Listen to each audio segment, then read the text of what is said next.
Yega me bisi arranta naga jalalan sirra qabameetin arramana keessan kana dhufe waan taateef abbaan keetii ummaan ta'e to maal isa kutan yaa babbaa yaa ummaan jirani arreen hu tolte wallahi siyaade eddu takka baqaani jirame kaasinega dubbiin numa tolte bisi kee duraanu maqaan bisi akkam jette bisi hogguun akkas ilaalu garaan kiyya kun dhaadhaa na ja'a bisi akkam jetteme Naataate wallahi yee taate arreen das jannaan ka jaayibat hogguun akkatachis ilaalu bisi qaamni kiyya kun gama kee kana deema bisi akkam naan jetteme bisi yaa bisi marra tolte wallahi tolte arreen cummaan tiyyaas hin jirtu abbaan tiyyaas hin jiru Akkaan ballatte wallahi fataa jenna ka jaayibat booda hoggaanii fi kararratti wal agarru daddafi natti hootti bisi alattiin si eega amma mana kana keessa hoggaanii fi taa'e bisi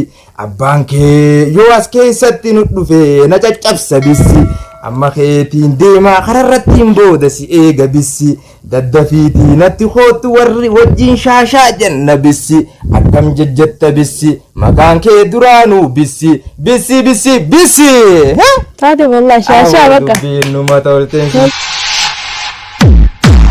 bisi maal godhu jirta Maa godhutti jira beetaa uttiin jira malee maal gobatun goro maal si bota foti bar daftara tokkoon akkasitti una laale isirraa fudhadhe jeetiin bisirra akkasitti dhufee bar eenyu maqaan kee boonsaadhaan aan jedhan kutaa meeqa karaata isa qaruu jirtan kutaan qaruu baantaami bar kutaa 12 kunoo deewwanta naan fixe amma jummaa dhufu kutaa 13 galmaa deemaa bar magaalaa laaftoo tana keessatti laakuu waan inni godhatu laal fajaajaan kutaa 13 jiraamo yuunivarsiitii malee fajaaja bar kutaan 13 siitu kutaa meeqa raata jettee na rifachiise malee bar kutuma 12 bakka yuunivarsiitii saniin seenu deema bar sagaleeteetiin na rifachiise hay beesi nimba milkuma tanaanuu kubaddeeni beebe haayee ati maali qoy wani dhiiraa wajjin mana teessuuf dhiira mana naqattee dhiiraa wajjin kophaa mana taa'uun dhoor kanaan dhageenyeeti Ganaatiin deebi'u abbii daftaruma fudhachuu dhufe malee waan biraatiif hin dhufne beektaa. ganaa waan akkana tana dhagee dhukkee adiin sirraa kaasaa beekadhu Ayyee abbii ganaatiin deebi'u hin dhufu inni nuu ganaa deemee jira.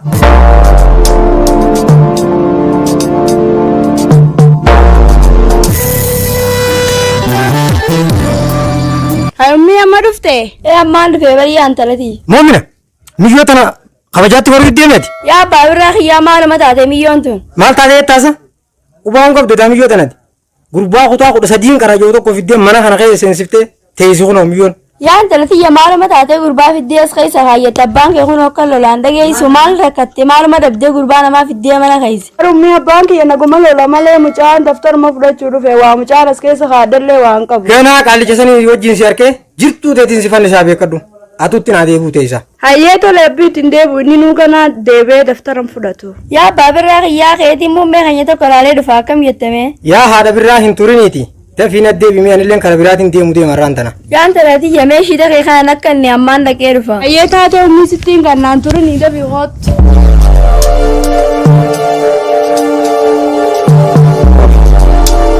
saboo har'a akkamitti abbaan isiin dhufee akkas naan jedhe kutaa mana barumsaa hunda akkaan itti himuu wallaaneemi kutaa 13 qarajee way ajaa'iba namni kun hogguu rifate waan addaasa bisi jechaan akkas ta'e awo bisi anumaaf daleecharra way bisi anisi baay'ilama walii godhadheetiin jira waan taateef asuma taa'ee eeguun qaba bisiidha asuma taa'ee fataa jechuun qaba hanga abbaan isii na rifachiisee kutaa 12 13 na goosise itti isaanaa dhuftu Abbaa birraa deemuuf hin deemaa qe'ee quba gabaa dhugaa intalatillee nan qaanan dhufoo siin deemin asumannee. Hayyee taatee ummi hin turinii dabii hoottu gaa. hin turinii dafiin addeebimee hin turin gaamee deema Hayyee haa ammaan deebi'an hin turu.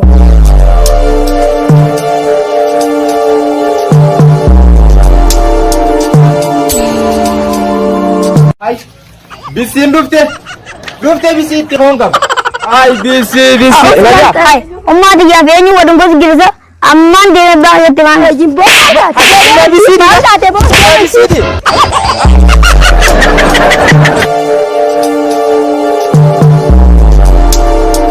Sahin gurbaan kadhamaan akka nama gaggabu deemaa kun baalageen takkaatii guddisaan tolchin kun nama dhamaa akkanaa kana ka biyya balleessu jiru kana dhamaa hin beekne haa. of sabuu har'a maaluma bisiidha jeetiin ummaa si qabee dhungadde way arra ajaa'iba sa dubbiin arra maaluma bisi jeetiin aboo rabbi na baasee silaa jaarsi siifaan na erge na arke dhukkiin irraa kaasa aboo arra numaatu akka malee if godhe dhiis way bisi keeno godhe bisi keeno godhe bisi na qaanyeessitee jirta irra.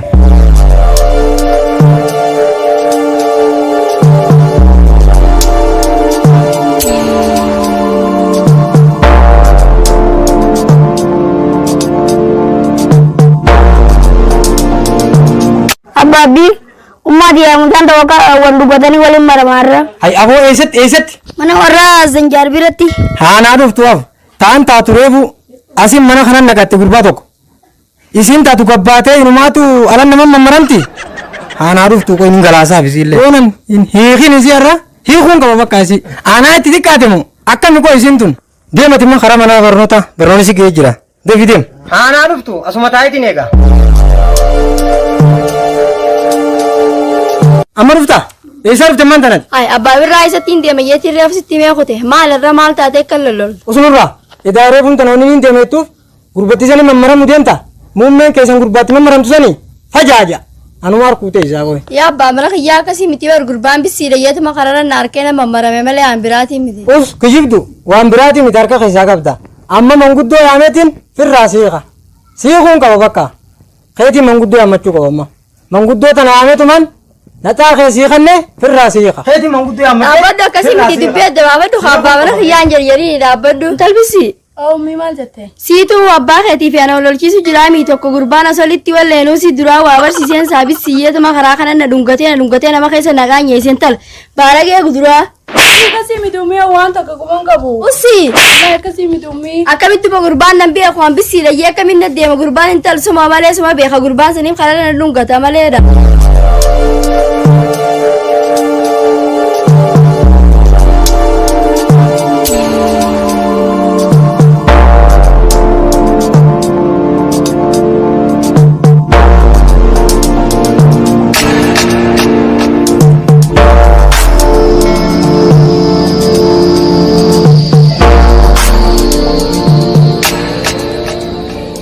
akkuma narraa hiitaniifin isin kana hunda yaammadde narraa hiikaa kuno arraa achi hin barbaadu narraa hiikaa mee xiqqoo dhaabbadhooti nuti maanguddoo biyyaati waan ta'eef dureessi gaafanneeti dubbii adda baafanna. dhugaadha akkuma jibriil keenya jeetti haati birraa tun osoo mucaa bareedaa kana jaarsa manaa qabdu akkamiin nama dhungattamee ati haadha birraa asirratti mee akkam jette dubbii tanati akkamiin laalta. Yaa manguddoo teenya waan takka quban qabu.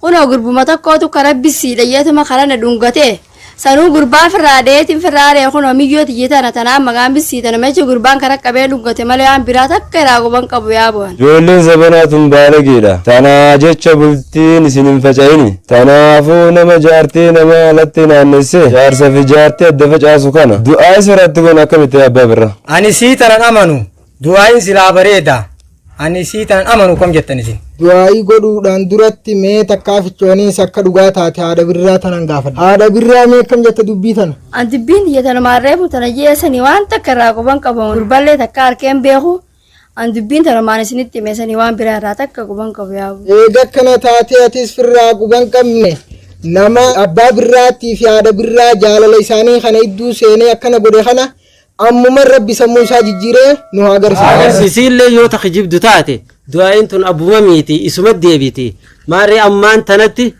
hawaan tana isiin irraa quban qabu jetti gurbaan kun akkanuma dhufee hara bisiidha jeetu mana dhungate bisii nyaatan san waasee fakkaatti maarree isa sanuu rabbi maraachee nu agarsiisu maraachee rabbi nu agarsiisu galatoomaa gaa waan manguddoon jette silaa numa godhanii mee gaa du'a umatee isan tanaan taa'ee eeggadhagaa eega hiikkaarraa silaa na oolchitan galatoomaan isiniin jedhamee manguddoo du'aa'ee walumaan eegganna saniifuu abbaan birraatii fi ati birra walitti nu fayyuu qabdan. Saniifuu eegeettaniifuu hayyee tole galatooma.